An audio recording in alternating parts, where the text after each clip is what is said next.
বন্ধুরা, জয়ন্তী মুখার্জি টেস্টি কিচেনে জয়ন্তী মুখার্জি বলছি। দেখো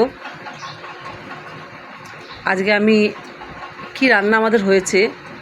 ভাজা তো দেখাতে হয় না, ভাজা তো জানি, আলু ভাজা কী করে হয়, পটল ভাজা কী করে হয়, ঢ্যাঁড়স ভাজা কী করে, নুন হলুদ মাখিয়ে তো আলু ভাজা, ঢ্যাঁড়স ভাজা, পটল ভাজা হয়েছে।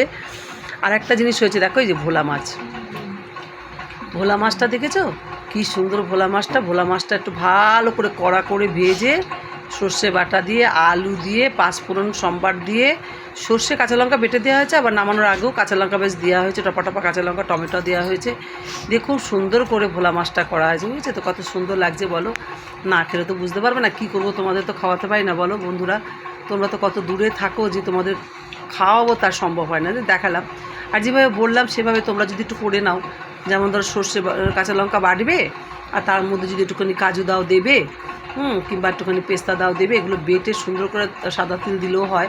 আমি আজকে বেশি কিছু দিইনি, একটু সাদা তিলই দিয়েছি আর একটু বাদাম দিয়েছি, দিয়ে বেটে চীনা বাদাম দিয়ে বেটে সর্ষে বাটা দিয়ে একটু ঝোল করেছি। একটু ঘন ঘন হয়, ঝোলটা খেতেও টেস্ট হয়।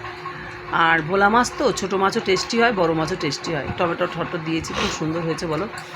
যাই হোক বলো তোমরা, আমি আর কি বলবো বলো। আমি খেয়েছি, তোমরা তো খাওনি। তোমরা না খেয়ে দিদিভাইয়ের কথা শুনে তোমরা একটুখানি লাইক কমেন্ট শেয়ার করে একটুখানি সাবস্ক্রাইব করে নিও, খুব খুশি হবো তাহলে।